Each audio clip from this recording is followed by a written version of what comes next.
ഇന്ന് നിങ്ങൾക്ക് വേണ്ടിയിട്ട് പരിചയപ്പെടുത്തുന്നത് model school for the blind principal Mayyil Cherukoshi സ്വദേശിയും ഇപ്പോൾ ബക്കളത്ത് സ്ഥിര താമസമാക്കിയ നാരായണേട്ടനാണ്. നാരായണേട്ടൻ രാഷ്ട്രപതിയിൽ നിന്ന് അവാർഡുകൾ വാങ്ങിച്ചിട്ടുണ്ട്. കൂടാതെ പ്രിയപ്പെട്ട സംവിധായകൻ ജയരാജ് സാറിൻ്റെ മനോഹരമായ ഒരു സിനിമയിൽ മുഴുനീള നായക കഥാപാത്രമായിട്ട് അഭിനയിച്ചിട്ടുണ്ട്. അപ്പോൾ കൂടുതൽ കാര്യങ്ങൾ നാനാട്ടോണ്ട് തന്നെ നേരിട്ട് ചോദിച്ച് നമുക്ക് അറിയാം. ഇങ്ങനെയുള്ളതാണ് നമ്മൾ തുടങ്ങുക. അതെ അതെ അതെ. അപ്പോൾ ഞാനതിൽ ഇപ്പം എൻ്റെ അതായത് ചെറുപ്പത്തെ പറ്റിയുള്ള അതെ അതെ അതെ. നമ്മളിപ്പം ചെറുവഴിച്ച് നാട്ടിലായിരുന്നല്ലോ. ചെറുവഴിച്ച് അങ്ങനെയുള്ള ഒരു കാര്യം. അതെ അതെ അതെ അതെ. ആ ചെറുവഴിച്ച് നാട്ടിലത്തെ രസകരമായ എന്തെങ്കിലും ഓർമ്മകൾ നാനാട്ടനെ വേട്ടയാടുന്നുണ്ടോ ഇപ്പോഴും? അത് മെമ്മറി, ആ ഒരു പഴയ നോസ്റ്റാൾജിക്കായിട്ട് എന്തെങ്കിലും കാര്യങ്ങളുണ്ടെങ്കിൽ അതും കൂടി പറഞ്ഞു കഴിഞ്ഞാൽ വളരെ സന്തോഷം. അത് നമുക്ക് അത് എന്ന് വെച്ചാൽ ചെറുവഴിക്കാർക്ക് അറിയാൻ ഭയങ്കര കൗതുകം ഉണ്ടാവും, ആ പഴയ എന്തെങ്കിലും മറ്റേ നോസ്റ്റാൾജിക്കായിട്ടുള്ള കാര്യങ്ങൾ. പറയാം.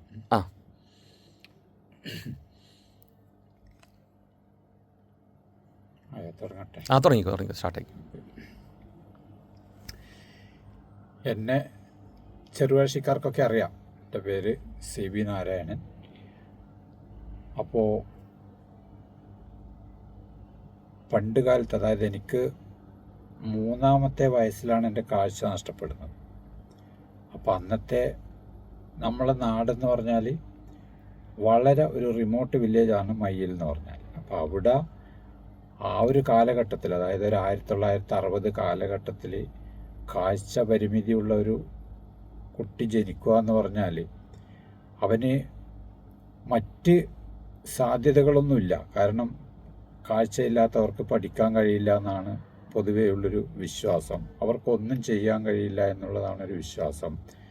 അപ്പോൾ എപ്പോഴും സമൂഹത്തിനൊരു ഭാരമായിരിക്കും എന്നുള്ളതാണ് പൊതുവെയുള്ള ഒരു കാഴ്ചപ്പാട്. ഈ ഒരു കാഴ്ചപ്പാട് തന്നെയാണ് എൻ്റെ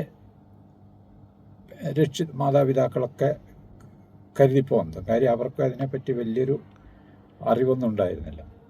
അപ്പോൾ ഈ ഒരു സാഹചര്യത്തിൽ കാഴ്ച പരിമിതി ഉള്ള ഒരു കുട്ടി വളരെ കഷ്ടപ്പെട്ടായിരിക്കും ജീവിക്കേണ്ടി വരിക. കാരണം ഇതൊരു ഭാരമാണെന്നുള്ള ആ ഒരു തോന്നൽ തന്നെ മാതാപിതാക്കൾക്കായാലും സമൂഹത്തിന് മൊത്തത്തിലായാലും. പലരും ഇതെന്നോട് ഞാൻ കേൾക്കാതെയും കേൾക്കുകയൊക്കെ ഇത് സൂചിപ്പിച്ചിട്ടുണ്ട്.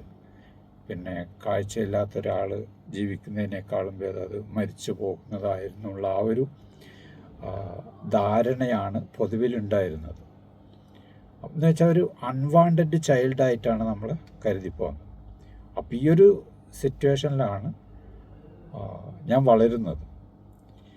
പലരും പിന്നെ ഞാൻ നേരത്തെ സൂചിപ്പിച്ച കാര്യങ്ങൾ തന്നെ എന്നോട് തന്നെ പറഞ്ഞിട്ടുണ്ട്. അപ്പോൾ എൻ്റെ മനസ്സിൽ ഈ പറയുന്നതിനൊക്കെ എതിരായിട്ടായിരിക്കണം. കാരണം ഞാൻ സമൂഹത്തിന് ഒരിക്കലും ബാധ്യതയാവില്ല. എനിക്കും ജോലി ചെയ്യാൻ കഴിയും, മറ്റുള്ളവരെ പോലെ ജീവിക്കാൻ പറ്റും, എനിക്കും വിദ്യാഭ്യാസം നേടണം, ഇത്തരത്തിലുള്ളൊരു ചിന്തയാണ് അപ്പോഴൊക്കെ എനിക്കുണ്ടായിരുന്നത്. അതല്ലാതെ പിന്നെ ഇവരൊക്കെ പറയുമ്പോൾ അത് കേട്ടിട്ട് ഞാൻ തളരുകയല്ല ചെയ്തിട്ടുള്ളത്. അപ്പോൾ ഈ ഇടയ്ക്കൊരു സംഭവം ഉണ്ടായത്, പിന്നെ എനിക്കൊരു 3-4 വയസ്സായപ്പോൾ എൻ്റെ മുറ്റത്ത് ഒരു കിണറുണ്ട്. അപ്പോൾ അതിന് ഈ അൾമാറിയൊന്നും കെട്ടാത്തൊരു കിണറാണ്. അപ്പോൾ ഞാൻ കളിച്ചുകൊണ്ടിരിക്കുമ്പോൾ പിന്നെ ആ കിണറ്റിൽ വീണുവാൻ പിന്നെ ഇടയായി. അപ്പോൾ കിണറ്റിൽ വീണപ്പോൾ എൻ്റെ അമ്മ പിന്നെ അച്ചമ്മയുടെയൊക്കെ നിലവിളി കേട്ടാണ് ഓടി വരുന്നതും പിന്നെ എടുത്ത് കിണറ്റിൽ ചാടുന്നതും എന്നെ രക്ഷിക്കുന്നത്. അപ്പോൾ ആ ഒരു നിമിഷമാണ് എൻ്റെ ജീവിതത്തിലൊരു പിന്നെ എന്നെയും സ്നേഹിക്കാൻ ആളുണ്ട്, എന്നെയും ആവശ്യമുണ്ട്, എൻ്റെ അമ്മക്കെങ്കിലും വേണം എന്നുള്ള ആ ഒരു ചിന്ത എന്നിലുണ്ടായത്. കാരണം അല്ലെങ്കിൽ സ്വന്തം ജീവൻ പണയപ്പെടുത്തി പോലും അങ്ങനെ ആ ഒരു കിണറ്റിൽ ചാടൂലല്ലോ. അപ്പോൾ ആ ഒരു അമ്മയുടെ ചേർത്ത് നിർത്തലാണ് ഒരു പക്ഷേ ഞാനും ഒരു സമൂഹത്തിന് ആവശ്യമുള്ളൊരു വ്യക്തിയാണെന്നുള്ളൊരു തോന്നൽ എന്നിലുണ്ടാക്കി. ഇതാണ് എന്നെ മുന്നോട്ടുള്ള ഒരു പ്രയാണത്തിന് വഴിതെളിച്ചിട്ടുള്ള എനിക്ക് എപ്പോഴും മറക്കാൻ കഴിയാത്തൊരു സംഭവം അതാണ്. ഞാൻ ഇത് പല പേരുകളിലും പറഞ്ഞിട്ടുണ്ട്. അതാണ് അതുമായിട്ട് ബന്ധപ്പെട്ട് പറയാനുള്ളത്. അപ്പോൾ ഈ സാഹചര്യത്തിലാണ് പിന്നെ നമ്മളെ പിന്നെ ഞാൻ പറഞ്ഞല്ലോ പഠിക്കണം, ജോലി കിട്ടണം എന്നൊക്കെയുള്ള ആ ഒരു വാശിയോടുകൂടിയാണ് ഞാൻ ജീവിച്ചത്. അപ്പോൾ പിന്നെ കാഴ്ചയില്ലാത്തതായതുകൊണ്ട് തന്നെ എന്നെ സ്കൂളിലൊന്നും പൊതുവെ ചേർക്കുന്നത് പിന്നെ അവർ മാതാപിതാക്കൾക്കൊന്നത് പിന്നെ എന്തെങ്കിലും പ്രയോജനമുണ്ട് എന്ന് തോന്നുന്നില്ല. എന്നിരുന്നാലും എൻ്റെ അടുത്തുള്ളൊരു സ്കൂളിൽ പോയി, തായമ്പൊയിൽ എന്ന് പറയുന്ന സ്കൂളിലാണ് ഞാനും എൻ്റെ അനിയൻ്റെ കൂടെയാണ് പോയത്. പക്ഷേ അവിടെ ഉണ്ടായിരുന്ന അനുഭവം വളരെ പിന്നെ വിഷമിപ്പിക്കുന്നതായിരുന്നു. മറ്റുള്ള കുട്ടികളൊന്നും തന്നെ നമ്മൾ ശ്രദ്ധിക്കില്ല എന്ന് മാത്രമല്ല, നമ്മളെ പണ്ടത്തെ പല രീതിയിലുള്ള നമ്മൾ പിന്നെ പേരുണ്ടല്ലോ, നമ്മളെ കാഴ്ചയില്ലാത്തവർക്ക് പരമ്പരാഗതമായി വിളിക്കുന്ന കുരുടൻ, പൊട്ടക്കണ്ണ് എന്നുള്ള രീതിയിലൊക്കെ ഉള്ളൊരു വിളിയാണ്. ഇന്നൊക്കെ അത് വിളിക്കാൻ പാടില്ല, പക്ഷെ അന്ന് ഈ രീതിയിലുള്ളൊരു വിളികളൊക്കെയാണ് കുട്ടികളൊക്കെ വിളിക്കുക. അപ്പോൾ പിന്നെ നമ്മൾ എന്തെങ്കിലും അവരെക്കാൾ പിന്നെ എന്തെങ്കിലും ഇപ്പോൾ ചോദ്യമൊക്കെ ചോദിച്ച് നമ്മൾ ഉത്തരം പറഞ്ഞാൽ തന്നെ അത് നമ്മൾ അംഗീകരിക്കുന്നതിന് പകരം നമ്മളെ തളർത്തുന്നതാണ്. അത്തരത്തിലുള്ളൊരു പ്രതികരണമാണ് കുട്ടികളിൽ നിന്നൊക്കെ ഉണ്ടാവുക. അപ്പോൾ ഇനി ഏതായാലും ഇതെൻ്റെ ഒരു സ്ഥലമല്ല, എനിക്കിവിടെ ഒരിക്കലും തുടർന്ന് പഠിക്കാൻ പറ്റില്ല എന്ന് മനസ്സിലാക്കി ഞാൻ ഇനി ഒരിക്കലും അവിടെ പോവില്ല എന്ന് തീരുമാനിച്ച് അങ്ങനെ വീട്ടിൽ പിന്നെ ഇരിക്കുമ്പോഴാണ് ഇങ്ങനെ നമുക്കായിട്ട് പഠിക്കേണ്ട സ്കൂളുണ്ടെന്ന വിവരം അറിയുന്നത്. അപ്പോൾ കാസർഗോഡാണ്. അവിടെ പലതരത്തിലുള്ള വിഷമമുണ്ടായിരുന്നു. എന്നിരുന്നാലും ആ വിഷമങ്ങളെല്ലാം സഹിച്ച് ഏത് രീതിയിലും പഠിക്കണം എന്നുള്ള ഒറ്റൊരു വാശിയോടുകൂടി കാസർഗോഡ് പോയി പഠിച്ച് അവിടെ നിന്നുള്ള ഹൈസ്കൂളിൽ നിന്ന് പഠിക്കുന്ന കാഴ്ചയിൽ ആദ്യത്തെ വിദ്യാർത്ഥിയായിരുന്നു ഞാൻ. SSLC ഫസ്റ്റ് ക്ലാസ്സോടെ ഞാൻ അന്നത്തെ ഫസ്റ്റ് ക്ലാസ്സൊക്കെ വാങ്ങിച്ച് പാസ്സായിട്ടുണ്ട്. അതിനുശേഷം പിന്നെ തിരുവനന്തപുരത്തായിരുന്നു കോളേജ് വിദ്യാഭ്യാസമൊക്കെ. കോളേജിൽ പഠിച്ചുകൊണ്ടിരിക്കുമ്പം തന്നെ എനിക്ക് കണ്ണൂർ കെൽട്രോണിൽ ജോലി കിട്ടി. കണ്ണൂർ കെൽട്രോണിൽ ജോലി കിട്ടുക എന്ന് പറഞ്ഞാൽ അതൊരു ഏറ്റവും വലിയ സംഭവമായിരുന്നു. കാരണം നമുക്ക് ജോലി ചെയ്യാൻ പറ്റൂല അന്നത്തെ കാലത്ത് ഒരു ഇതുണ്ടായിരുന്നു. അപ്പോൾ അതിനൊരു പിന്നെ മറുപടി കൊടുക്കാൻ എനിക്ക് സാധിച്ചു. അതുകൊണ്ട് തന്നെ ഞാൻ പഠിത്തം തൽക്കാലം ഡിസ്കണ്ടിന്യൂ ചെയ്തിട്ട് കെൽട്രോണിൽ ജോലി ചെയ്യാണ് ഉണ്ടായത്. പക്ഷേ കെൽട്രോണിൽ ജോലി ചെയ്തുകൊണ്ടിരിക്കുമ്പം തന്നെ ഞാൻ എൻ്റെ പഠിത്തം പിന്നെ ഔദ്യോഗിക കോളേജിൽ പോയിട്ടുള്ള പഠിത്തം നിർത്തിവെച്ചെങ്കിലും പ്രൈവറ്റായിട്ട് പഠിച്ചിട്ട് ചരിത്രം, പൊളിറ്റിക്കൽ സയൻസ്, മനഃശാസ്ത്രം തുടങ്ങി 3 വിഷയങ്ങളിൽ എൻ്റെ ബിരുദാനന്തര ബിരുദം കരസ്ഥമാക്കി. അപ്പോൾ അത് പഠിക്കാനും പറ്റുന്നുള്ള ഒരു സന്ദേശമാണ് ജനങ്ങൾക്ക് കൊടുത്തത്. സാധാരണ ഒരു വ്യക്തി ഒരു 3 വിഷയത്തിലൊക്കെ മാസ്റ്റർ ഡിഗ്രി എടുക്കുക എന്ന് പൊതുവെ കുറവായിരിക്കും. എന്നിരുന്നാലും നമ്മളെ അതുപോലുള്ളൊരു നാട്ടിൽ നിന്ന് ഈ ഒരു പിന്നെ ഇത്രയും വിദ്യാഭ്യാസപരമായിട്ട് എനിക്ക് ചെയ്യാൻ പറ്റി എന്നുള്ളത് എന്നെ സംബന്ധിച്ചിടത്തോളം വളരെ അഭിമാനമുള്ളൊരു കാര്യമായിട്ടാണ് ഞാൻ തോന്നുന്നത്. അപ്പോൾ ജോലി കിട്ടി. പിന്നെ അപ്പോൾ ഇനി നമ്മളെക്കൊണ്ട് സമൂഹത്തിന് ഉപകാരമൊന്നും ഉണ്ടാവില്ല എന്നുള്ളൊരു കാഴ്ചപ്പാടായിരുന്നല്ലോ. അപ്പോൾ അതുപോലെ എന്നെപ്പോലെ വിഷമിക്കുന്നവർക്ക് വേണ്ടി എന്തെങ്കിലും ചെയ്യണം എന്നുള്ളൊരു ധാരണയാണ് പിന്നെ എനിക്കുണ്ടായത്. അപ്പോൾ ഞാനവിടെ ഈ പഠിക്കുമ്പോൾ ഒക്കെ ഏറ്റവും വിഷമിച്ചൊരു കാര്യം എന്ന് വെച്ചാൽ നമുക്ക് പുസ്തകങ്ങളൊന്നും ഉണ്ടായില്ല. വായിക്കാനും എഴുതാനും ഒന്നും പറ്റിയ പുസ്തകങ്ങളൊന്നും കിട്ടിയിരുന്നില്ല. ബ്രെയിൽ ലിപിയിൽ തയ്യാറാക്കിയത്. മറ്റുള്ളവർ വായിച്ച് കേൾക്കുന്നതൊക്കെ കേട്ട് പഠിച്ചാണ് നമ്മൾ പരീക്ഷയൊക്കെ എഴുതിയിരുന്നത്. അത് വളരെ വിഷമമുള്ള കാര്യമാണ്. അപ്പോൾ ജോലി കിട്ടിയ ഉടനെ തന്നെ ഞാൻ ചെയ്തത് ഇങ്ങനെയുള്ളവർക്ക് വേണ്ടി ഇനിയത്തെ ഒരു തലമുറക്കെങ്കിലും എന്തെങ്കിലും ചെയ്യണം എന്നുള്ള ആ ഒരു നിശ്ചയദാർഢ്യത്തോടു കൂടി ഒരു സൊസൈറ്റി സ്ഥാപിച്ച് ആ സൊസൈറ്റിയിലൂടെ കേരളത്തിലുടനീളമുള്ള കുട്ടികൾക്ക് ബ്രെയിൽ പുസ്തകങ്ങൾ, അവർക്ക് പഠിക്കാനുള്ള പാഠ്യവിഷയങ്ങൾ നമ്മൾ ബ്രെയിലിൽ പിന്നെ പകർത്തി നൽകി അവരെ സഹായിച്ചു. ആ സൊസൈറ്റി ഇന്നിപ്പം വളരെ വലിയൊരു സ്ഥാപനമായിട്ട് വളർന്നു. അതിൻ്റെ കീഴിൽ ഇപ്പോൾ ഒരു അന്ധവിദ്യാലയമുണ്ട്, ബ്രെയിൽ പ്രസ് ഉണ്ട്, റെക്കോർഡിംഗ് സ്റ്റുഡിയോ ഉണ്ട്. അങ്ങനെ നമുക്കൊരു വലിയ ഓഡിയോ ലൈബ്രറി ഉണ്ട്. അതൊക്കെ ഇപ്പം നന്നായിട്ട് ഇവിടെ നടത്തി വരുന്നു. ഇപ്പോഴും തുടങ്ങി. അതിൻ്റെയും നാരടൻ തന്നെയാണോ അതിൻ്റെ? അത് ഞാൻ തന്നെയാണ്. അന്ന് തുടങ്ങുമ്പം തന്നെ ഞാൻ തന്നെയാണ് അതിൻ്റെ സെക്രട്ടറി. ഞാനിപ്പോഴും പിന്നെ അതായിട്ട് തന്നെ സേവനം അനുഷ്ഠിച്ച് വരുന്നുണ്ട്. 1991 ഇത് തുടങ്ങിയത്. അപ്പോൾ അന്ന് ഒരു ചെറിയ റൂമിൽ വാടക റൂം തുടങ്ങിയതാണ്. ഇപ്പോൾ സ്വന്തമായ ബിൽഡിങ്ങും പിന്നെ കാര്യങ്ങളൊക്കെ ആയി. ഈ സൊസൈറ്റിയുടെ കീഴിൽ തന്നെയാണ് ഇപ്പോൾ ഈ മാതൃക അന്ധവിദ്യാലയമൊക്കെ. ഈ അന്ധവിദ്യാലയത്തിൽ ചേർന്ന് ഒരുപാട് കുട്ടികൾ പഠിച്ച് നല്ല നല്ല പൊസിഷനിലേക്ക് നല്ല നല്ല ജോലിയൊക്കെ കിട്ടിയിട്ട് അവർ ഇതായിട്ടുണ്ട്. അപ്പോൾ അതിലൊക്കെ എനിക്ക് ഓർക്കും വളരെയേറെ ചരിതാർത്ഥ്യമുണ്ട്. നമ്മൾ ഒത്തിരി തവണ നാനാട്ടൻ്റെ വീട്ടിൽ വന്നിട്ടുണ്ട്. എന്താണെന്ന് വെച്ചാൽ ഇപ്പം എനിക്ക് ഓർമ്മ വന്നത് പുസ്തകത്തിൻ്റെ ഇത് അതെ പൊതിയിടാൻ വേണ്ടിയിട്ട്, അത് വാങ്ങിക്കാൻ വേണ്ടിയിട്ട്. അപ്പോൾ അന്ന് ആ ചെറുകശിയുള്ള വീട്ടിൽ ഒത്തിരി തവണ വന്നിട്ടുണ്ട് അതെ കുട്ടികളായിരിക്കുന്ന സമയത്ത്. അതെ, എനിക്ക് ഓർമ്മയുണ്ട്. എന്താണെന്ന് വെച്ചാൽ നമ്മൾ ഈ അന്നൊക്കെ ഈ പഠിക്കുമ്പോഴൊക്കെ നമുക്ക് ഇതൊക്കെ ഒന്ന് ഞാൻ പറഞ്ഞല്ലോ, നമുക്ക് ബ്രെയിൽ പുസ്തകങ്ങളൊന്നും കിട്ടിയിരുന്നു. അപ്പോൾ നമുക്ക് ഈ അമേരിക്കയിൽ നിന്ന് ധാരാളം പുസ്തകങ്ങൾ കിട്ടുമായിരുന്നു. പിന്നെ മാസികകളൊക്കെ വായിക്കാനൊക്കെയുള്ള പുസ്തകങ്ങൾ ആകെ കിട്ടിയിരുന്നത് നമുക്ക് അങ്ങനെയാണ്. അത് ഈ മതപ്രചരണത്തിൻ്റെ ഭാഗമായിട്ട് അങ്ങനെ ഒരു ഇതുള്ളതാണ്. ഒരു എനിവേ നമുക്കതൊരു ബ്രെയിൽ വായിക്കുക എന്നുള്ളത് അന്ന് അക്കാലത്ത് ഒരു വലിയ കാര്യമാണ്. അപ്പോൾ ഇത് വായിച്ച് കഴിഞ്ഞ് ബുക്ക് നല്ല പേപ്പറായിരിക്കും, അത് നല്ല കട്ടിയുള്ള പേപ്പർ. അപ്പോൾ കുട്ടികൾക്ക് പുസ്തകത്തിന് പൊതിയിടാൻ വേണ്ടി ഒരുപാട് കുട്ടികൾ ഇങ്ങനെ നമ്മളടുത്ത് വന്ന് ചോദിക്കും. അപ്പോൾ അങ്ങനെ അവർക്കത് കൊടുക്കും. അതിൽ അങ്ങനെ അതായിരിക്കും ചിലപ്പോൾ ആനന്ദനൊക്കെ ഓർമ്മിക്കുന്നത്. അപ്പോൾ അത് പിന്നെ ശരിക്കും പറഞ്ഞാൽ തികച്ചും അപ്രതീക്ഷിതമായിട്ടാണ് ഒരിക്കൽ ഈ ജയരാജ് സാറ് എന്നെ സമീപിക്കുന്നത്. നേരിട്ടല്ല, എൻ്റെ ഒരു ഫ്രണ്ട് ഉണ്ട് ഇവിടെ, ഒരു എഴുത്തുകാരൻ KT ബാബുരാജൻ, എനിക്കൊക്കെ അറിയായിരിക്കും. അപ്പോൾ KT ബാബുരാജിൻ്റെ ഒരു ഫ്രണ്ട് ഉണ്ട് ബിജുരാജ് എന്നിട്ട്, മാതൃഭൂമിയിലൊക്കെ വർക്ക് ചെയ്യുന്നത്. അപ്പോൾ ഈ ബിജുരാജ് ബാബുരാജിനോട് പറയുകയാണ്, ഇങ്ങനെ ജയരാജ് സാർ ഇങ്ങനെ ഒരു സിനിമ എടുക്കാൻ വിചാരിക്കുന്നുണ്ട്. അതിലൊരു കാഴ്ചയില്ലാത്ത ഒരു 75 വയസ്സ് 80 വയസ്സൊക്കെ പ്രായമുള്ളൊരു വൃദ്ധൻ്റെ ഒരു കഥാപാത്രത്തിൻ്റെ ഒരു ഒഴിവുണ്ട്. അതിന് പറ്റിയൊരു കഥാപാത്രത്തെ നിങ്ങൾക്കറിയുമെന്ന് പിന്നെ ബാബുരാജോട് ചോദിക്കുകയാണ്. അപ്പോൾ ഈ ബാബുരാജ് എൻ്റെ സുഹൃത്താണ്. അപ്പോൾ അയാൾ പറഞ്ഞു, എനിക്ക് വേറെ ഒന്നും പിന്നെ ചിന്തിക്കേണ്ടി വന്നിട്ടില്ല, നാരനാട്ടിനെ തന്നെയാണ് എൻ്റെ മനസ്സിലപ്പോൾ ഉണ്ടായിരുന്നതെന്ന് പറഞ്ഞിട്ട് അയാൾ എന്നെ ബന്ധപ്പെടുവാണ്. പിന്നെ ഒരു ദിവസം ഇങ്ങനെ പറ്റുമോ എന്ന് ചോദിച്ചു. ഞാൻ പറഞ്ഞു കുഴപ്പമൊന്നുമില്ല, ഞാൻ മതിയെങ്കിൽ കുഴപ്പമൊന്നുമില്ല എന്ന് പറഞ്ഞിട്ട് അങ്ങനെ ജയരാജ് സാറിന് എന്നോട് വീഡിയോയിലൊക്കെ കാണിച്ചു കൊടുത്തു. അപ്പോൾ തന്നെ അയാൾ പറഞ്ഞു ഓക്കെ ഇത് പറ്റുന്നതാണ് പറഞ്ഞു. അപ്പോൾ അയാൾ ഒറ്റൊരു കണ്ടീഷനെ വെച്ചിട്ടുണ്ടായിരുന്നു. ഒന്ന് പിന്നെ ഒരു സിനിമയിലൊക്കെ ഉണ്ടാകുമ്പോഴുള്ളൊരു അത്തരത്തിലുള്ളൊരു പിന്നെ ഫേസ് വേണം, പിന്നെ നീന്തൽ അറിയുന്നൊരു വ്യക്തിയായിരിക്കണം. അപ്പോൾ എന്നെ സംബന്ധിച്ചിടത്തോളം എനിക്ക് നീന്താൻ അറിയാം, നന്നായിട്ട് നീന്താൻ അറിയാം. നമ്മളെ വീട് എന്നൊക്കെ പറഞ്ഞാൽ തോട് കുളം ഇങ്ങനെയൊക്കെയുള്ളൊരു സ്ഥലത്ത് തന്നെയാണ്. നേരെ മുന്നത്തിന് തോടല്ല? അതെ, തോടാണ്. പിന്നെ അപ്പുറത്തെ ഇല്ലത്തെ കുളമൊക്കെ ഉണ്ട്. അതെ. അപ്പോൾ അവിടെ നിന്നൊക്കെ ഞാനൊക്കെ നന്നായിട്ട് നീന്തം പഠിച്ചിട്ടുണ്ട്. അത് പലർക്കും പിന്നെ എന്താണെന്ന് ചിന്തിക്കാൻ കഴിയാത്തതാണ്, കാണാത്ത ആൾ എങ്ങനെ നീന്തം പഠിക്കുന്നൊക്കെയുള്ളൂ. അപ്പോൾ എനിക്കത് വിഷയമല്ല, ഞാൻ ഇന്നും നീന്തും, ഒരു കുഴപ്പമില്ല.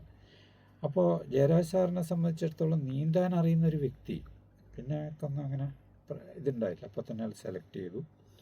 അപ്പോൾ ഇതിൻ്റെ പേര് നിറയെ തത്തകളുള്ള മരം എന്നാണ് ഈ സിനിമയുടെ പിന്നെ പേരിട്ടത്. അപ്പോൾ എന്താണെന്ന് വെച്ചാൽ ഞാൻ നേരത്തെ പറഞ്ഞ പോലെ ഞാനതിൽ 75 80 ഇടയ്ക്ക് പ്രായമുള്ളൊരു അപ്പൂപ്പനാണ്. എനിക്ക് കാഴ്ചയില്ല, അതുപോലെ തന്നെ ഓർമ്മശക്തിയും നശിച്ചുകൊണ്ടിരിക്കുന്ന ഒരു വ്യക്തിയാണ് ഞാൻ. അപ്പോൾ എന്നെ എൻ്റെ മകനും മകൻ്റെ ഭാര്യയും കൂടി അവരുടെ വീട്ടിൽ നിന്ന് പിന്നെ ഒരു പിന്നെ നടതള്ളുക എന്നൊക്കെ പറയുന്ന രീതിയിൽ അവിടുന്ന് എങ്ങനെയും ഒഴിവാക്കാൻ വേണ്ടി എന്നെ ഒരു സ്ഥലത്ത് ബോട്ടിൽ കയറ്റി കൊണ്ടുവന്നൊരു പിന്നെ ഒഴിവാക്കാനാണ് ഞാൻ. അപ്പോൾ ഞാനവിടെ ബോട്ട് ചെട്ടിയിൽ തന്നെ ഇങ്ങനെ ഇരിക്കുവാണ്, കാരണം എനിക്ക് എവിടെയും പോകാൻ പറ്റില്ലല്ലോ അവിടെ കൊണ്ടുവിട്ടതിന് ശേഷം. അപ്പോൾ ഞാനിങ്ങനെ ഒരേ ഇരിക്കുന്ന കണ്ടപ്പോൾ ഒരു ചെറിയ മത്സ്യം നടക്കുന്ന ഒരു 8 വയസ്സായ കുട്ടി അവനെന്നെ കാണുന്നു, അവനെൻ്റെ അടുത്ത് വരുന്നു, എന്നിട്ട് പറയുവാണ് അപ്പൂപ്പൻ എങ്ങോട്ടാണ് പോകേണ്ടതെന്ന് ചോദിക്കുവാണ്. അപ്പോൾ എനിക്കാണെങ്കിൽ ഓർമ്മശക്തിയില്ല, കാഴ്ചയുമില്ല. അപ്പോൾ എനിക്ക് ഒറ്റൊരു കാര്യം ഓർമ്മയുള്ളൂ, എൻ്റെ വീട്ടിൻ്റെ അടുത്ത് നിറയെ തത്തകളുള്ളൊരു മരമുണ്ട്. ഇതേ എന്ത് ചോദിച്ചാലും ഞാൻ അവിടെ ആ ഉത്തരം തന്നെയാണ് ഈ കുട്ടിയോട് പറയുന്നത്, നിറയെ തത്തകളുള്ളൊരു മരമുണ്ട് എൻ്റെ വീട്ടിൻ്റെ അടുത്ത്. അപ്പോൾ ഈ കുട്ടിയും ഞാനും തമ്മിൽ ഈ നിറയെ തത്തകളുള്ള മരം അന്വേഷിച്ച് പോകുന്ന ഇതാണ് മൊത്തം കഥ. ഒരു തോണിയിലാണ് പോകുന്നത്, ഒരു ചെറിയ തോണി തുഴഞ്ഞിട്ട്. ഈ കുട്ടി ചെറിയ മോനാണത്. ആ കുട്ടി ആലപ്പുഴയൊക്കെ ഇതുള്ള കുട്ടിയാണ്, അവൻ ഒറ്റയ്ക്ക് തന്നെ മത്സ്യമൊക്കെ പിടിക്കുന്ന കുട്ടിയാണ്. അങ്ങനെ അത്രക്കും ജീവിതത്തോട് പൊരുതി ജീവിക്കുന്നൊരു കുട്ടിയാണ്. ശരിക്കും അത് റിയലായിട്ട് അങ്ങനെയുള്ളൊരു കുട്ടി തന്നെയാണ്. അപ്പോൾ ഈ കുട്ടിയും ഞാനും കൂടി തോണിയിൽ പോയിട്ടിങ്ങനെ ആ മരം അന്വേഷിക്കുന്ന ഇതാണ്. ലാസ്റ്റിൽ നമ്മൾ ആ മരം കണ്ടുപിടിക്കുന്നുണ്ട്. ഈ മരം കണ്ടുപിടിക്കുന്നു, ആ വീടും കണ്ടുപിടിക്കുന്നു, വീട്ടിലെത്തി. അപ്പോൾ എന്നെ അവിടെ കൊണ്ടുവിട്ടാലും എൻ്റെ മകനും പിന്നെ മകൻ്റെ ഭാര്യക്കൊക്കെ വല്ലാത്തൊരു വിഷമായി, കാരണം തിരിച്ചെത്തിയല്ലോ എന്ന് വിചാരിച്ചിട്ട്. ആ. അപ്പോൾ അവർ പിന്നെ ഈ കുട്ടിയോട് നല്ലതൊക്കെ കാണിക്കുന്നുണ്ടെങ്കിലും അവരുടെ ഉള്ളിൽ ഞാൻ അവിടെ എത്തിയ തീരെ ഇഷ്ടപ്പെടുന്നില്ല എന്ന് ഈ കുട്ടിക്ക് മനസ്സിലാകുന്നുണ്ട്. അപ്പോൾ കാരണം മകൻ്റെ ഭാര്യ ചോദിക്കുന്നുണ്ട്, എന്നാൽ കുറച്ച് ദൂരെ കൊണ്ട് വിട്ടാൽ പോരായിരുന്നു എന്നൊക്കെ ചോദിക്കുന്നുണ്ട്. അപ്പോൾ ഈ കുട്ടിക്ക് ഇത് മനസ്സിലായി. ഈ കുട്ടി എന്നെയും കൂട്ടി തന്നെ പോകുന്നൊരു ഇത് സംഭവമാണ്. പക്ഷേ അത് വളരെ നല്ലൊരു ടച്ചിങ് ആയിട്ട് നല്ല ഒരു ഇപ്പം നാളുടെ കഥ പറയുമ്പോൾ തന്നെ എൻ്റെ മനസ്സ് ഭയങ്കര അതെ ഇതായിപ്പോയി. അതെ അങ്ങനത്തെ ഒരു കഥയാണത്. അത് നല്ല വളരെ ടച്ചിങ് ആണ് ഈ സിനിമ. പിന്നെ എല്ലാം കൊണ്ടും പിന്നെ മികച്ച നിലവാരം പുലർത്തിയ ഒരു സിനിമയാണ്. പിന്നെ എൻ്റെ അഭിനയമായാലും ഇത് കാൻ ഫെസ്റ്റ് പോയിട്ടുണ്ട്. പിന്നെ അങ്ങനെ 3-4 ഇൻ്റർനാഷണൽ ഇതിലൊക്കെ പോയിട്ടുണ്ട്. ഇന്ത്യൻ പനോരമയിൽ ഗോവയിൽ തിരഞ്ഞെടുത്തിട്ടുണ്ട്. പക്ഷെ കഷ്ടകാലം റിലീസാവുമെന്ന് പറയുന്നുണ്ടെങ്കിൽ ഇതുവരെ റിലീസായിട്ടില്ല. ഇനിയിപ്പോൾ റിലീസാവുമെന്നും എന്തെങ്കിലും ബുദ്ധിമുട്ടുണ്ട് ഇവിടെ റിലീസാകുന്നതിനില്ല. അത് എന്താ എനിക്ക് തോന്നുന്നു, എൻ്റെ ഒരു കണക്കൂട്ടൽ ഈ നിർമ്മാതാവ് ഒരു പിന്നെ ദാരിദ്ര്യം പിടിച്ച കക്ഷിയാണ്. അതുകൊണ്ടാണോ എന്നറിയില്ല. ഇനി അത് അത്രക്കും നല്ലൊരു കണ്ടവരൊക്കെ പറയുന്നത് നല്ല നിലവാരം പുലർത്തിയാണെന്ന് സിനിമയെന്ന് പറയുന്നുണ്ട്. റിലീസായിട്ടില്ല. ഇപ്പം കഥ കേട്ടപ്പോൾ തന്നെ അവർ കാണണം എന്നുള്ളൊരു ആകാംക്ഷയാണ്. അതെല്ലാം നല്ല ഇതാണത്. പിന്നെ എല്ലാം കണ്ടവരൊക്കെ പറയുന്നുണ്ട്.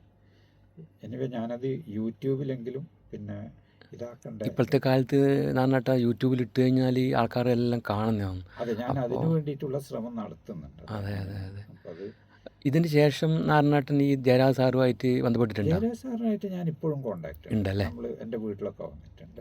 Okay okay. നമ്മൾ നല്ല എപ്പോഴും വിളിക്കാൻ പറ്റുന്ന രീതിയിലുള്ള ബന്ധമുണ്ട് ഇപ്പോൾ. വേറെ ഏതെങ്കിലും സിനിമയിൽ കാസ്റ്റ് ചെയ്യുന്നു അങ്ങനെ എന്തും പറഞ്ഞിട്ടുണ്ട്? അങ്ങനെയൊന്നും ഒന്നും പറഞ്ഞിട്ടില്ല അല്ലേ? പക്ഷെ നമ്മൾ അങ്ങനെ ഇടയ്ക്ക് വിളിക്കും, ആ ഒരു ബന്ധമേ ഉള്ളൂ. അപ്പോൾ ഇതൊക്കെയാണ് സിനിമയെ പറ്റിയിട്ട് പറയാനുള്ളത്. തികച്ചും അപ്രതീക്ഷിതമായിട്ടാണ് എൻ്റെ ജീവിതത്തിൽ ഈ സിനിമയിലേക്ക് നാരായണേട്ടൻ കടന്നു വരുന്നത് അല്ലേ? കടന്നു വരുന്നത്. Okay okay okay. അതിന് ഈ ഫാമിലിയെല്ലാം ഫുൾ സപ്പോർട്ടായിരുന്നില്ലേ? എൻ്റെ ഫാമിലിയൊക്കെ സപ്പോർട്ട് തന്നെയായിരുന്നു. അവർക്ക് അങ്ങനെ പ്രശ്നമൊന്നുമില്ല. കുട്ടനാട്ടായിരുന്നു ഇതിൻ്റെ റിലീസ് ഉണ്ടായിരുന്നു. അതിപ്പോൾ ഒരു 15 ദിവസത്തെ ആയിരുന്നു. അവിടെ പോയി താമസിച്ചു. അപ്പോൾ സാർ വണ്ടിയൊക്കെ അയച്ചു. എന്നെ ഒരു ഗൈഡിങ്ങിനായിട്ട് ഒരാളെ ആക്കി തന്നു.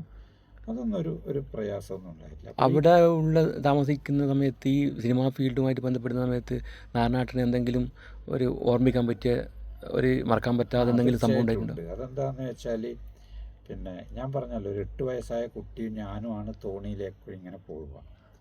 അപ്പോൾ ഒരു ദിവസം ഇങ്ങനെ പോകുമ്പോൾ അവിടെ ഈ വലിയ ബോട്ട് വന്നപ്പോൾ അതിൻ്റെ ഓളം കൊണ്ട് ഞാനും ഈ കുട്ടിയും സഞ്ചരിക്കുന്ന തോണി റിയലായിട്ട് മറിഞ്ഞു, കായലിൽ വീണു, അത് മുങ്ങിയപ്പോൾ പിന്നെ ഈ കുട്ടിക്ക് നീന്താനൊക്കെ, കുട്ടി രക്ഷപ്പെട്ടു, അപ്പൂപ്പ രക്ഷപ്പെട്ടോ, ബോട്ടും തോണി മറിഞ്ഞു എന്ന് പറഞ്ഞിട്ട് കുട്ടി നീന്തി ഇത് പോകുമ്പോൾ എന്നെ സംബന്ധിച്ചിടത്തോളം പ്രശ്നം എന്ന് വെച്ചാൽ ഞാൻ പിന്നെ മുങ്ങിയെങ്കിലും എനിക്ക് ഇങ്ങനെ അടിയിൽ താണുപോയില്ല, നീന്താൻ അറിയല്ലോ. അതെ.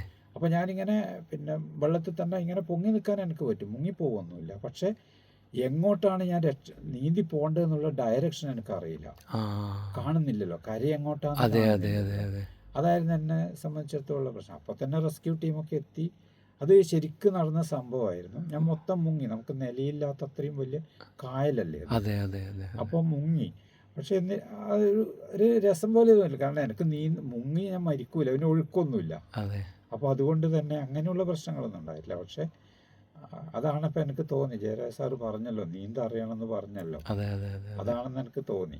അപ്പോൾ അത് ഓർമ്മിക്കത്തക്ക ഒരു സംഭവമാണ്. അതുമായിട്ട് ബന്ധപ്പെടുമ്പോൾ എപ്പോഴും ഓർക്കേണ്ട ഒരു സംഭവമായിട്ടാണ്.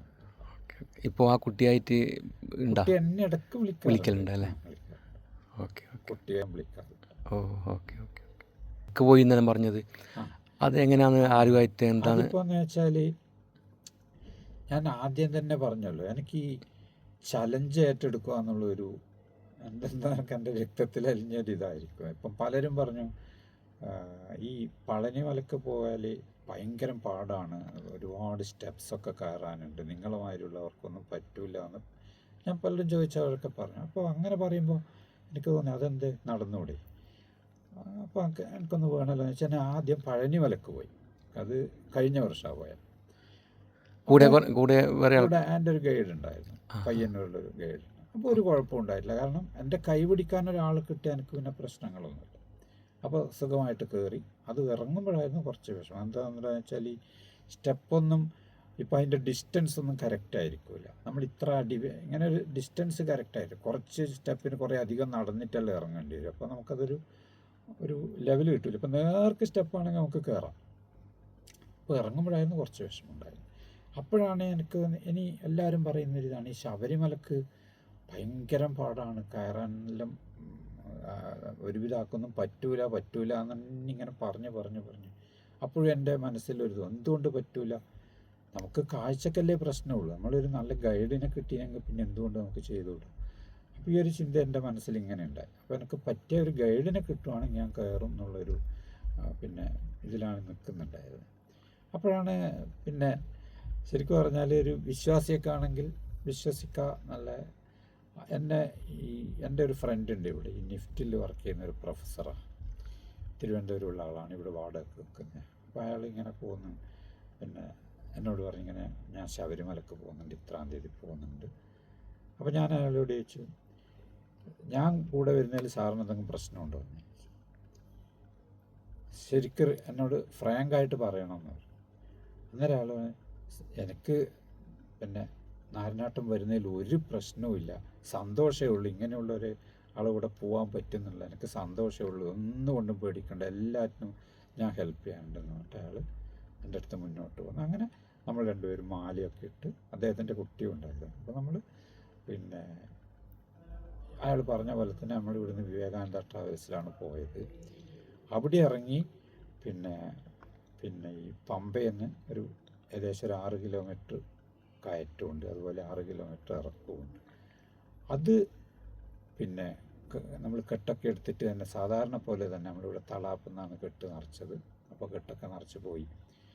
അപ്പോൾ ഈ പിന്നെ നടത്തം ജീവിതത്തിൽ ഒരിക്കലും മറക്കാൻ കഴിയാത്തൊരു സംഭവമാണ്. പിന്നെ ഈ കെട്ടെടുത്തിട്ട് നടക്കണം, ഈ നമ്മൾ ഗൈഡ് അയാൾ എന്നെ കൈ പിടിക്കണം. അപ്പോൾ അതിലാണ് ഞാൻ അയാളെ ഒരു ഗൈഡിങ്ങിൻ്റെ ഒരു പിന്നെ എന്താ പറയുക, എത്രമാത്രം സിൻസിയറാണ് അതിൽ. ആ സമയത്ത് തിരക്ക് ഭയങ്കര തിരക്കുള്ള ദിവസമാണ്. ജനുവരി 3 ശനിയാഴ്ച ആണ് നമ്മൾ ഇവിടുന്ന് പോകുന്നത്. അപ്പോൾ സൺഡേ ആണ് പിറ്റേ ദിവസം, മകരവിളക്കിൻ്റെ അടുത്തല്ലേ. ആ മകരവിളക്കിൻ്റെ അടുത്ത് ഭയങ്കര തിരക്കുള്ള ദിവസമാണ്. അപ്പോൾ ഇയാൾ എന്നെ അത്രക്കും നന്നായിട്ട് കെയർ ചെയ്തു. പിന്നെ അയാളൊരു പ്രത്യേകത എന്താണെന്ന് വെച്ചാൽ, നമ്മൾ പണ്ടേ പരിചയമുള്ളവർ ഇപ്പം പലയിടത്തും തേങ്ങയൊക്കെ എറിയേണ്ടി വരും. ഇപ്പോൾ തേങ്ങ എറിയുമ്പോൾ ഞാൻ പറഞ്ഞത് സാറിനെ ചെയ്തതെന്ന്, അത് പറ്റില്ല, നിങ്ങൾ തന്നെ ചെയ്യണമെന്ന് പറഞ്ഞിട്ട് ഇപ്പം ആനന്ദൻ ഇപ്പം നിൽക്കുന്ന അവിടെയാണ് ആ തേങ്ങ എറിയേണ്ട കല്ല്, അല്ലെ അവിടെ ആ കൊള്ളുണ്ട് എന്നുള്ള അവിടെ പോയിട്ട് അയാൾ ശബ്ദം ഉണ്ടാകും. അപ്പോൾ അത്രക്കും നമ്മൾ അവിടത്തേക്ക് എറിഞ്ഞാൽ മതി, അപ്പോൾ എല്ലാം കറക്റ്റായിട്ട് പൊട്ടിയെല്ലാം കഴിയും. അപ്പോൾ അതാണ് അയാളെ ഒരു ഗൈഡിങ്ങിൻ്റെ പ്രത്യേകത. അപ്പോൾ അത്രക്കും നല്ലൊരു ഗൈഡിനെ കിട്ടി എന്നുള്ളതാണ്. പിന്നെ പ്രശ്നങ്ങളൊന്നും ഉണ്ടായിട്ടില്ല. 18-ാം പടിയൊക്കെ കയറുക എന്ന് പറയാൻ വലിയ തിരക്കുള്ളൊരു സമയമാണ്. പക്ഷെ എന്നിരുന്നാലും പടി കയറുമ്പോൾ പോലീസുകാർ സഹായിക്കാൻ സാധാരണ ആൾ സഹായിക്കുന്നില്ലേ, അതുപോലെയുള്ളൊരു സഹായം കിട്ടുക. അവിടെ പിന്നെ നമുക്ക് ആ 18-ാം പടിയിൽ പിന്നെ അങ്ങനെ ഒരു പ്രത്യേക ഇതൊന്നുമില്ല. പക്ഷെ ആ ക്യൂ നിൽക്കണ്ട എന്നുള്ളൊരു ഇതുണ്ട് നമുക്ക് ഡിസേബിൾഡ് ആയിട്ടുള്ളവർക്ക്. അതൊരു വലിയ അഡ്വാൻറ്റേജാണ്. അപ്പോൾ നല്ലൊരു യാത്രയായിരുന്നു. നമുക്കൊരു പ്രത്യേക ഒരു അനുഭവം അല്ലേ, പ്രത്യേക ഒരു അനുഭവം, യാത്രാനുഭവം. ഞാൻ എപ്പോഴും അതിന് കടപ്പെട്ടിരിക്കുന്നതെന്ന് പറഞ്ഞാൽ ഈ ഗൈഡിനോട്. അതെ, അദ്ദേഹത്തിൻ്റെ ആ ഒരു ഇതില്ലെങ്കിൽ സഹായം കൂടെ. ഇപ്പം നമ്മൾ ബന്ധുക്കളോട് ഇപ്പം ചോദിച്ചാൽ പലരും ആദ്യം പറയുമ്പോൾ ഞാൻ വരും എന്ന് പറയുമ്പോൾ അവരൊക്കെ ബന്ധുക്കളെല്ലാം ഒരു ഉദാഹരണത്തിന് പറയുന്നത് ചിലപ്പോൾ പറയും വരുന്നതെന്ന് പറയുമ്പോൾ പറയും അത് പിന്നെ എനിക്ക് അങ്ങനെയുണ്ട് എന്ന് പറയുമ്പോൾ പല പല എക്സ്ക്യൂസും പറഞ്ഞിട്ട് ഒഴിവാകും. ഒരു കോൺഫിഡൻസ് ഇല്ലാതെ കൊണ്ടാണ്. അതെ അതാണ് നമ്മളെ അനുഭവം. അതുകൊണ്ടാണ് ഞാൻ പറയുന്നത്. അപ്പോൾ അതൊരു നല്ല യാത്രയാണ്. ഈ പ്രിൻസിപ്പിളായിട്ടുള്ള ഒരു അനുഭവമില്ലേ, ഗവൺമെൻറ് സർവീസ് സമയത്തുള്ള, അതൊന്ന് അതിലെന്തെങ്കിലും ഓർക്കാൻ പറ്റിയ എന്തെങ്കിലും ഉണ്ടായിട്ടുണ്ടോ കുട്ടികളായിട്ടുള്ള ഇത്? അതിലിപ്പം ഞാൻ പറഞ്ഞല്ലേ, എനിക്ക് പഠിക്കുമ്പോൾ തന്നെയാണ് കെൽട്രോണിൽ ജോലി കിട്ടിയത്. അപ്പോൾ കെൽട്രോണിൽ ജോലി കിട്ടിയപ്പോൾ എന്നെ സംബന്ധിച്ചിടത്തോളം നമ്മൾ എന്ത് ചെയ്യുമ്പോൾ നമ്മൾ അത് വളരെ സിൻസിയറായിട്ടൊക്കെ ചെയ്യണം എന്നുള്ളതായിരുന്നു എൻ്റെ ഒരു പൊതുവെ ഒരു ജീവിത വീക്ഷണം തന്നെയാണ്. കാരണം എവിടെയും നമുക്ക് ഈ കാഴ്ചയില്ല എന്നുള്ളതിനെ കൊണ്ടുള്ളൊരു ആനുകൂല്യം കിട്ടലല്ല എൻ്റെ ഒന്നത്. കാഴ്ചയില്ലെങ്കിലും അതെങ്ങനെ മാക്സിമം പരമാവധി പിന്നെ നന്നായിട്ട് ചെയ്യുക എന്നുള്ളത്, അല്ലാണ്ട് അതൊരു അഡ്വാൻറ്റേജ് ആയിട്ട് എടുക്കുന്നൊരു ഇതെനിക്കുണ്ടായിട്ടില്ല. അപ്പോൾ കെൽട്രോണിലും ജോലി കിട്ടിയപ്പോൾ എനിക്കെല്ലാം അറിയാലോ, ഫാക്ടറിയിൽ ജോലി കിട്ടിയാൽ നമുക്ക് ഈ ടൈം ഷീറ്റൊക്കെ എഴുതണം. നമ്മൾ മറ്റുള്ളവർ എത്ര ചെയ്യും അവരുടെ ക്വാണ്ടിറ്റി വൈകിട്ടാകുമ്പോൾ നമ്മൾ എഴുതി വെക്കണം. അപ്പോൾ നമ്മളിത് എഴുതും ടൈം ഷീറ്റൊക്കെ. അപ്പോൾ അവരിപ്പോൾ ഒരു 10-15,000 ഒക്കെ ചെയ്യുവാണെങ്കിൽ നമുക്ക് അത്ര എത്തൂല്ലെങ്കിൽ നമ്മൾ മാക്സിമം അതുപോലെ ട്രൈ ചെയ്യും. അപ്പോൾ അങ്ങനെ ഞാൻ കെൽട്രോണിലൊക്കെ നന്നായിട്ട് എന്നെ ഏൽപ്പിച്ച ജോലി ചെയ്തിരുന്നു. അതുകൊണ്ട് തന്നെ എനിക്ക് ആ ഒരു കാലത്ത്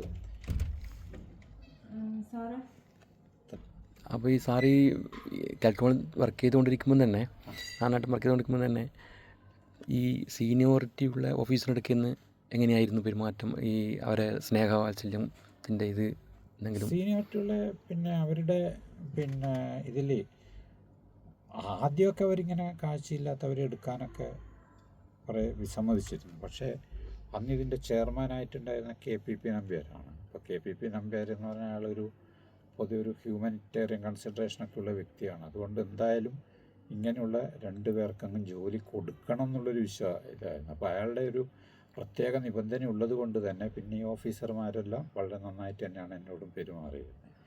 അപ്പോൾ അത് പിന്നെ ഞാൻ പറഞ്ഞല്ലോ, കെൽട്രോണിൽ ജോലി ചെയ്യുമ്പോൾ നന്നായി ജോലി ചെയ്തപ്പോൾ ആ ഒരു കാലത്ത് എനിക്ക് രാഷ്ട്രപതിയുടെ അവാർഡ് കിട്ടി. പിന്നെ ഇന്ത്യൻ രാഷ്ട്രപതിയുടെ, അതായത് ഇന്ത്യയിലെ ഏറ്റവും നല്ല വികലാംഗ ജീവനക്കാരൻ എന്നുള്ള ഒരു അവാർഡ് കിട്ടി.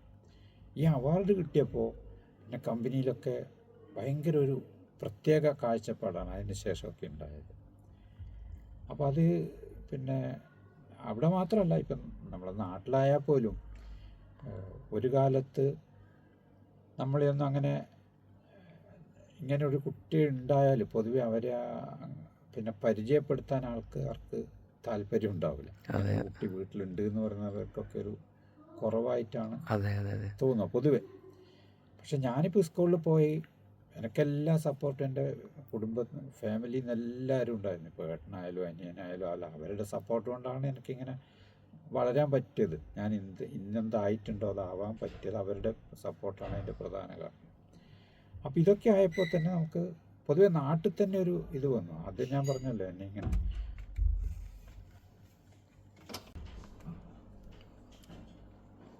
അപ്പോൾ അതിനുശേഷം നമ്മൾ പൊതുവേ ഇപ്പം സമൂഹത്തിന് തന്നെ നമ്മളോടുള്ള ഒരു ആറ്റിറ്റ്യൂഡിലൊക്കെ ഒരുപാട് മാറ്റം വന്നു. അതിനുശേഷം ആ ഒരു സമയത്താണ് പിന്നെ എനിക്ക് ഞാൻ അന്നൊരു സൊസൈറ്റി തുടങ്ങിയെന്ന് പറഞ്ഞല്ലോ, അത് കെൽട്രോണിൽ ജോലി കിട്ടിയപ്പോഴായിരുന്നു. പിന്നെ അപ്പോൾ അതിൻ്റെ പ്രവർത്തനവും ഈ കെൽട്രോണിലുള്ള ജോലിയും എനിക്ക് ഒത്തു കൊണ്ടുപോകാൻ പറ്റാത്തൊരവസ്ഥ വന്നു. കാരണം ഈ ഒരു ഫാക്ടറി ലൈഫ് എന്നൊക്കെ പറഞ്ഞാൽ അങ്ങനെയാണ്. 8 മണിക്കൂർ അവിടെ സീറ്റിൽ അങ്ങനെ ഉണ്ട്. അവിടെ നിന്ന് നമുക്കൊരു പുറത്ത് വരലൊക്കെ വലിയ ബുദ്ധിമുട്ടാണ്. ഗേറ്റ് പാസ്സൊക്കെ എടുക്കണം, അങ്ങനെയൊക്കെ ഉള്ളൊരവസ്ഥ. അപ്പോൾ അന്ന് തന്നെ ഒരുപാട് പേര് കാണാൻ ഇങ്ങനെ വരും. അപ്പോൾ ഈ ജോലിയും ഈ സൊസൈറ്റിയുടെ പ്രവർത്തനവും ഒത്തുകൊണ്ടുപോകാൻ പറ്റാത്തൊരവസ്ഥ വന്നപ്പോൾ എനിക്ക് പിന്നെ അവിടുന്ന് മാറണം തോന്നി. അപ്പോൾ അങ്ങനെയാണ് ഗവൺമെൻറ് സർവീസിൽ ഞാൻ ജോലിക്ക് കയറുന്നത്. PSC എഴുതി അങ്ങനെ ജോലി കിട്ടി. ഗവൺമെൻറ് സർവീസിൽ ടീച്ചറായിട്ട് കിട്ടി. സാധാരണ സ്കൂളിൽ തന്നെ. ഞാൻ പഠിച്ച സ്കൂളിൽ എനിക്ക് ആദ്യം കിട്ടിയിരുന്നു, കാസർഗോഡ് ബ്ലൈൻഡ് സ്കൂൾ. അത് ഞാൻ പിന്നെ പോയില്ല. പിന്നെ ആ ഒരു സമയത്താണ് ഞാൻ പറഞ്ഞല്ലേ, പിന്നെ കെൽട്രോണിൽ ജോലി ഉണ്ടെങ്കിലും ഞാൻ പഠിത്തം ഉപേക്ഷിച്ചിട്ടുണ്ടായില്ല. അപ്പോൾ അങ്ങനെ B.Ed ഒക്കെ എടുത്ത ആ ഒരു സമയത്തായിരുന്നു. അപ്പോൾ അതുകൊണ്ട് തന്നെ PSC എഴുതി ഹൈസ്കൂൾ ടീച്ചറായിട്ട് ജോലി കിട്ടി. അപ്പോൾ അതിനുശേഷം ഞാൻ കെൽട്രോണിൽ നിന്ന് വിട്ട് ഹൈസ്കൂൾ ടീച്ചറായി ജോലി കുറേ കാലം, ഒരു 10-16 വർഷത്തോളം ജോലി ചെയ്തിട്ടുണ്ട്. അപ്പോൾ ആ ഒരു കാലം ശരിക്കും എന്നെ സംബന്ധിച്ചിടത്തോളം ഒരു പ്രത്യേക ഒരു അനുഭവമാണ്. അങ്ങനെ വിഷമങ്ങളൊന്നും ഉണ്ടായിട്ടില്ല. ഒരു നോർമൽ സ്കൂളാണല്ലോ പഠിപ്പിക്കുന്നത്. ഞാനിപ്പം ലാസ്റ്റിൽ റിട്ടയർഡായത് കല്യാശ്ശേരി ഹൈസ്കൂളിൽ നിന്ന്. അതൊന്നും അങ്ങനെ ഒരു പ്രശ്നമൊന്നും ഉണ്ടായിട്ടില്ല എന്ന് മാത്രമല്ല, ഒരു പ്രത്യേക അനുഭവം തന്നെയായിരുന്നു. നല്ല നല്ല കുട്ടികളും സ്നേഹവും ഒക്കെ ആയിട്ട് അങ്ങനെ ഈ ഒരു കാലത്തും എനിക്ക് ഇന്നോവേറ്റീവ് ടീച്ചർ അവാർഡ് എന്ന് പറഞ്ഞിട്ട് അജിത് ബാലകൃഷ്ണൻ ഫൗണ്ടേഷൻ എന്ന് പറഞ്ഞിട്ടൊരു ബോംബെ ആസ്ഥാനമായിട്ടുള്ളൊരു ഇതുണ്ടായിരുന്നു. അപ്പോൾ അവരുടെ ഒരു അവാർഡൊക്കെ കിട്ടി. അപ്പോൾ അതും നന്നായിട്ട് ചെയ്യാൻ പറ്റിയെന്ന് തന്നെയാണ് എൻ്റെ വിശ്വാസം. അപ്പോൾ ജോലി കഴിഞ്ഞതിന് ശേഷം ഞാൻ ഈ ബ്ലൈൻഡ് സ്കൂളിൻ്റെ ഫുൾ ടൈം ചാർജായിട്ട് ഇപ്പം ഇങ്ങനെയുള്ള നിൽക്കുവാണ്. ഇപ്പോൾ സമയം പോകാൻ വേണ്ടിയിട്ടൊക്കെ അങ്ങനെ ഇതാണ്. പിന്നെ എൻ്റെ വീട്ടിൽ ഈ പറഞ്ഞ പോലെ തന്നെ ഈ നമ്മളെ ഡിസേബിൾഡ് ആയിട്ടുള്ള അവരുടെ കാര്യമൊക്കെ പറയുമ്പോൾ നമ്മൾ എല്ലാ കാര്യത്തിലും പരമാവധി മറ്റുള്ളവരുടെ പോലെ തന്നെ ജീവിതം നയിക്കണം എന്നുള്ളത് എൻ്റെ ഒരു കാഴ്ചപ്പാടായിരുന്നു. അപ്പോൾ അതുകൊണ്ട് തന്നെ ഞാൻ പിന്നെ കല്യാണം കഴിച്ച് എനിക്ക് 2 പെൺകുട്ടികളാണ്. 2 പെൺകുട്ടികൾ, അവർക്ക് 2 പേർക്കും ജോലിയുണ്ട്. ഒരാൾ Taliparamba Moothedath higher secondary school ടീച്ചറാണ്, മറ്റാൾ ബാങ്കിലാണ്. അവരുടെ കല്യാണം കഴിഞ്ഞു. അവർ ഒരാൾ ഷിപ്പില്ല, ഒരു മൂത്തവളുടെ ഭർത്താവ് മറൈൻ എഞ്ചിനീയറാണ്. അതുപോലെ രണ്ടാമത്തെ ആളുടെ ഭർത്താവ് IT ഫീൽഡിലാണ്. പിന്നെ അപ്പോൾ അവർക്ക് കുട്ടികളൊക്കെ ആയി. അപ്പോൾ അങ്ങനെ സുഖകരമായിട്ട് അവർ വീടൊക്കെ വെച്ചു. ഇപ്പം ഞാനും വൈഫും മാത്രമാണ് വീട്ടിലുള്ളത്. അപ്പോൾ അതുകൊണ്ടും അതായത് ഒരു കാഴ്ചയിൽ ഒരു സാധാരണ ഒരു വ്യക്തി നയിക്കുന്ന രീതിയിലുള്ള കുടുംബജീവിതം എനിക്ക് നയിക്കാൻ സാധിച്ചിട്ടുണ്ട്. അപ്പോൾ അങ്ങനെയൊക്കെയാണ് ഇപ്പോഴത്തെ ആ ഒരു ജീവിതം അങ്ങനെ പോകുന്നത്.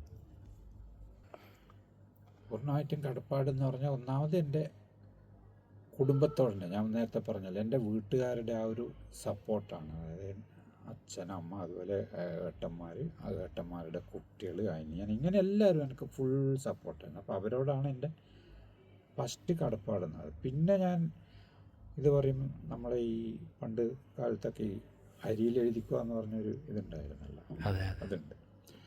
അപ്പോൾ എൻ്റെ അനിയനെ അരിയിൽ എഴുതിക്കാൻ കൊണ്ടുപോകുമ്പോൾ നമ്മളെ അടുത്തൊരു നമ്പൂതിരിയായിരുന്നു ചെയ്യൽ. അപ്പോൾ അയാൾ പറഞ്ഞു, ഇവനെ എഴുതിക്കുന്നതിന് മുമ്പായിട്ട് നാരായണ അരിയിൽ എഴുതിക്കണം, എങ്കിലേ ഞാൻ ഇവനെ ചെയ്യുള്ളൂ എന്ന് പറഞ്ഞു. അപ്പോൾ അതുകൊണ്ടാണ് ആ ഒരു ചിന്ത എൻ്റെ വീട്ടുകാർക്കും വന്നത്. അപ്പോൾ എന്നെ അങ്ങനെ അരിയിൽ എഴുതിച്ചു. അപ്പോൾ എനിക്ക് ആ നമ്പൂതിരിയോട് ഉള്ള കടപ്പാട് വളരെ വലുതാണ്. കാരണം എൻ്റെ വിദ്യാഭ്യാസത്തിന് തുടക്കം കുറിച്ച് എനിക്കും പറ്റും എന്നുള്ള ആ ഒരു വഴി കാണിച്ചത് ആ ഒരു വ്യക്തിയാണ്. അപ്പോൾ അദ്ദേഹത്തോട് എനിക്ക് കടപ്പാടുണ്ട്. നമ്മളെ മയിലെ ചെറുപഴിശിയെ വള്ളിയോട്ടെ ആ കാര്യങ്ങളൊന്ന് എന്തെങ്കിലും ഓർമ്മ വരുന്നുണ്ടോ പണ്ടത്തെ? മയില് എൻ്റെ വീട് എന്ന് പറഞ്ഞാൽ നമുക്കെല്ലാം അറിയാമല്ലോ, ഈ ഒരു കാഴ്ചയില്ലാത്ത ഒരു വ്യക്തിക്ക് എത്തിച്ചേരൽ വളരെ ബുദ്ധിമുട്ടുള്ളൊരു കാര്യമായിരുന്നു അന്നത്തെ കാലത്ത്.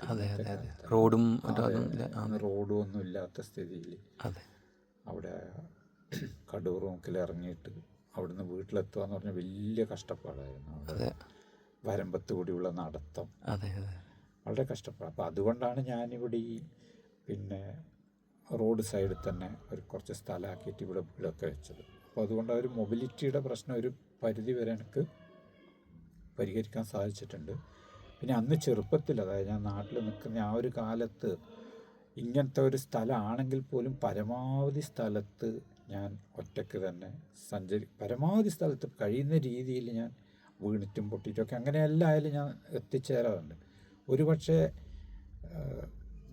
എൻ്റെ ജീവിതത്തിലൊരു വഴിത്തിരിവായൊരു കാര്യം അതായിരിക്കാം. ഇന്നത്തെ ഒരു അവസ്ഥയിൽ ഇങ്ങനെയുള്ളൊരു അംഗപരിമിതരായൊരു കുട്ടിയെ ഒന്നും പുറത്തൊരിക്കലും വിടൂല ആൾ. അതുകൊണ്ട് തന്നെ ഈ കുട്ടിക്ക് യാതൊരുവിധ പരിചയമൊന്നും ഉണ്ടാവില്ല.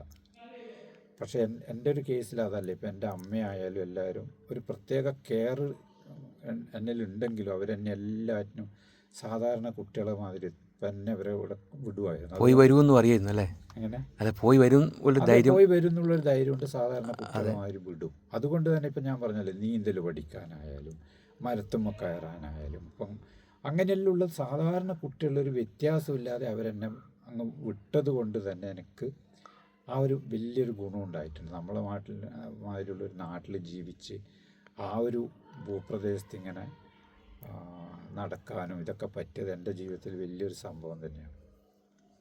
പറഞ്ഞു കൗൺസിലിങ്ങിൻ്റെ. ഇപ്പം ഞാൻ ഈ ചെയ്യുന്നത് ഈ ബ്ലൈൻഡ് സ്കൂൾ എന്ന് പറഞ്ഞു. ഇപ്പം ഞാൻ ഇതിൻ്റെ ഇടയ്ക്ക് സൈക്കോളജി പഠിച്ചിട്ടുണ്ട്. കൗൺസിലിംഗ് ആൻഡ് സൈക്കോ തെറാപ്പിയിൽ ഇത് നേടിയിട്ടുണ്ട്.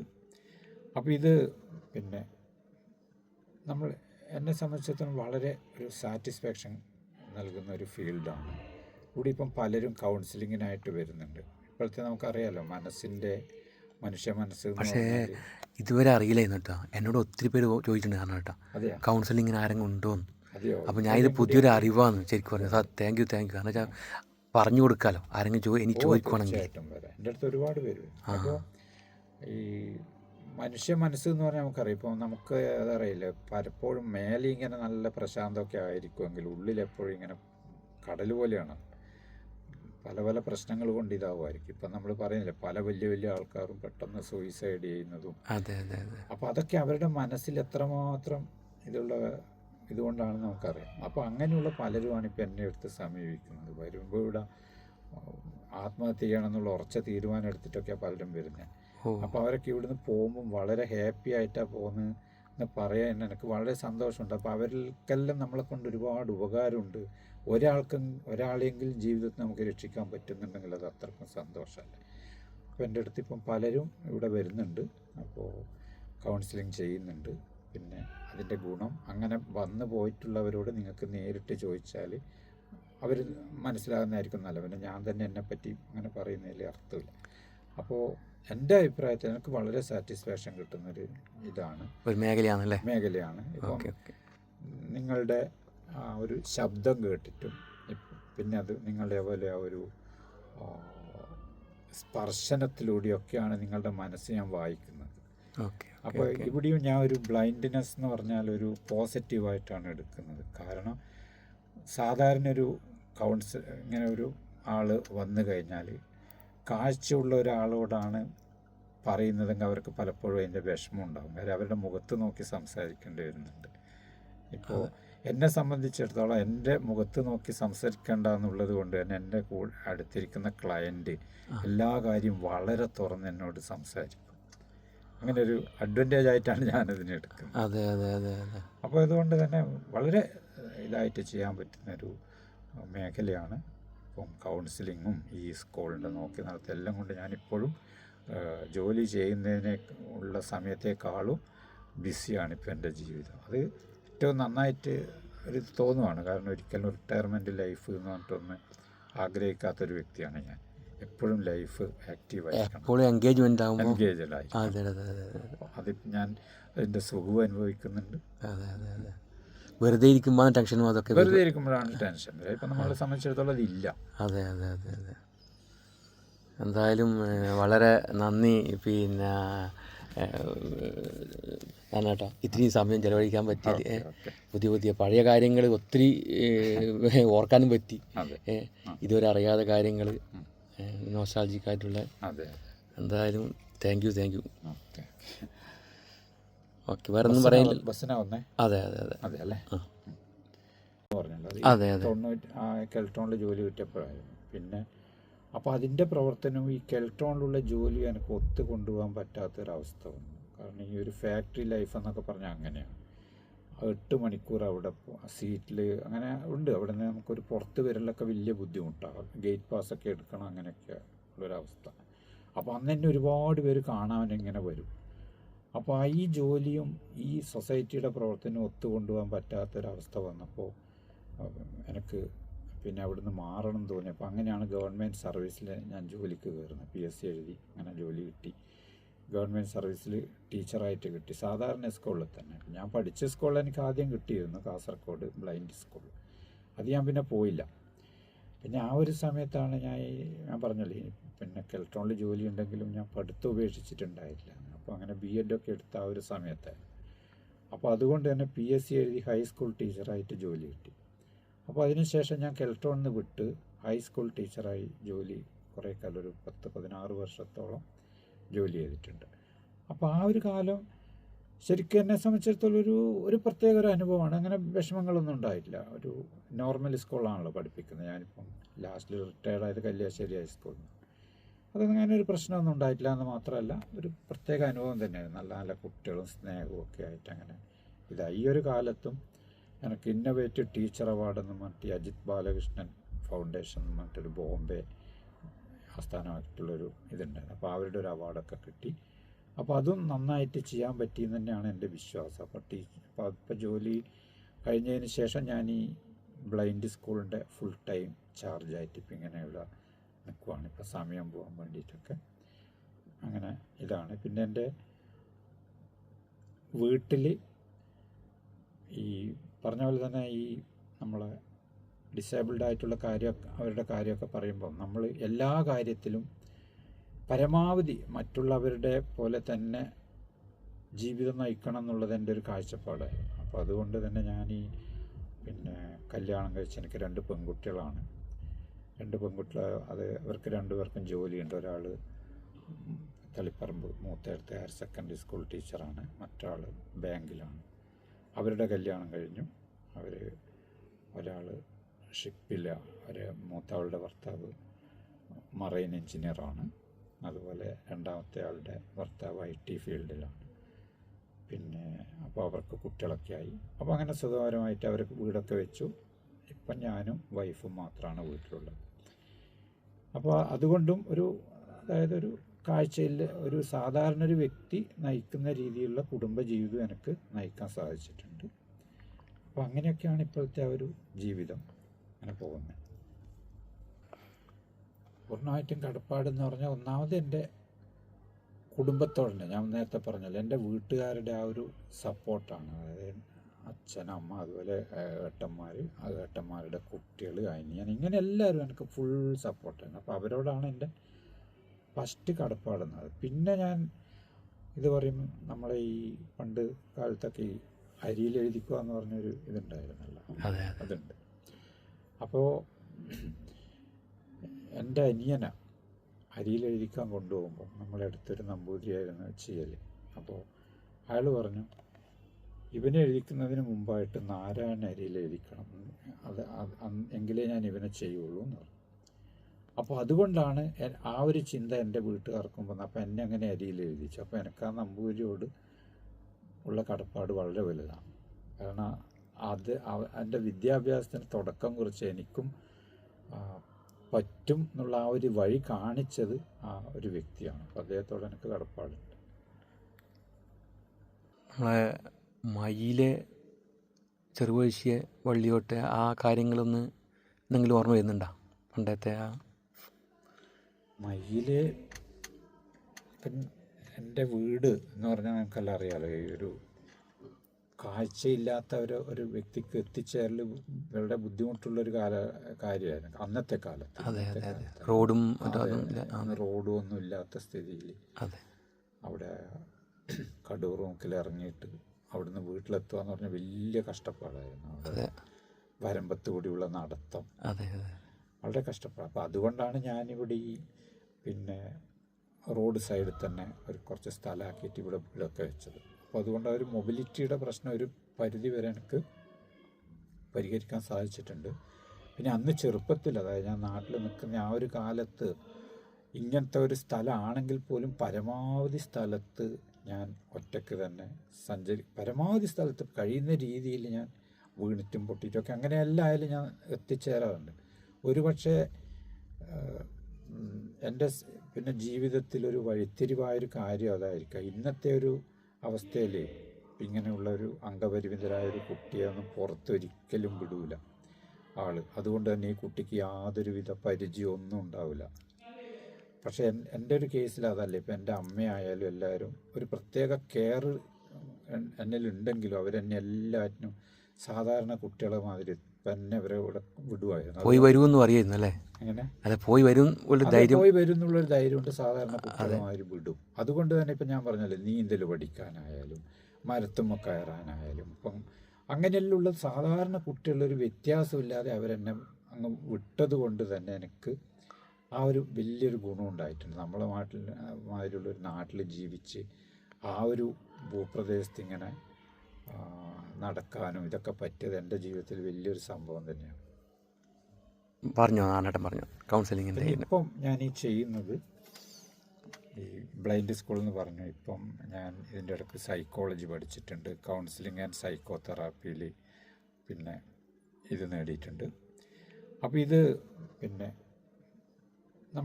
എന്നെ സംബന്ധിച്ചിടത്തോളം വളരെ ഒരു സാറ്റിസ്ഫാക്ഷൻ നൽകുന്ന ഒരു ഫീൽഡാണ്. ഇവിടെ ഇപ്പം പലരും കൗൺസിലിങ്ങിനായിട്ട് വരുന്നുണ്ട്. ഇപ്പോഴത്തെ നമുക്കറിയാലോ മനുഷ്യ മനസ്സ്. പക്ഷേ ഇതുവരെ അറിയില്ലായിരുന്നു കേട്ടോ. എന്നോട് ഒത്തിരി പേര് ചോദിച്ചിട്ടുണ്ട് കാരണം കേട്ടോ, കൗൺസിലിങ്ങിന് ആരെങ്കിലും ഉണ്ടോന്ന്.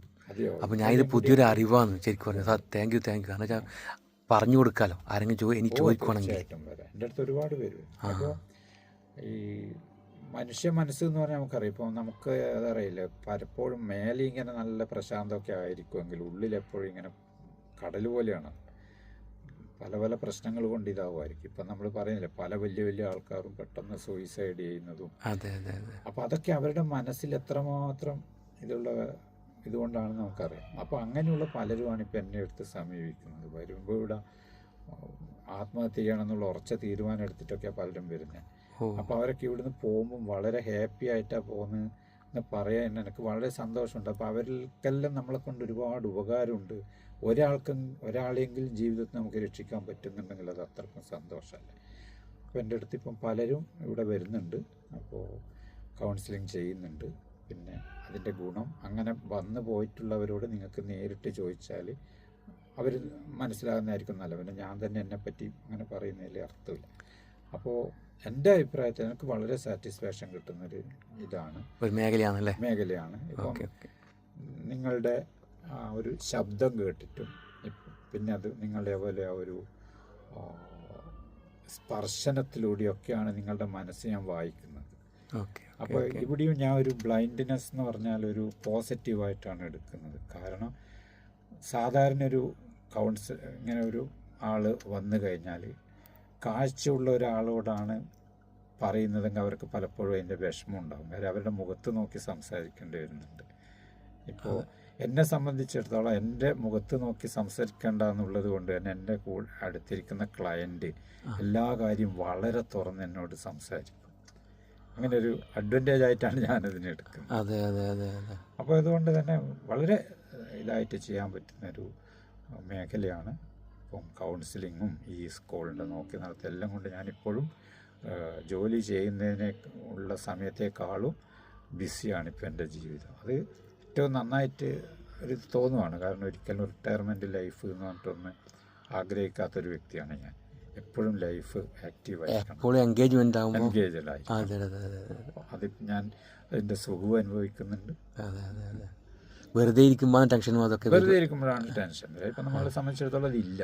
അതെ അതെ അതെ അതെ. എന്തായാലും വളരെ നന്ദി. പിന്നെ ഞാനേട്ടാ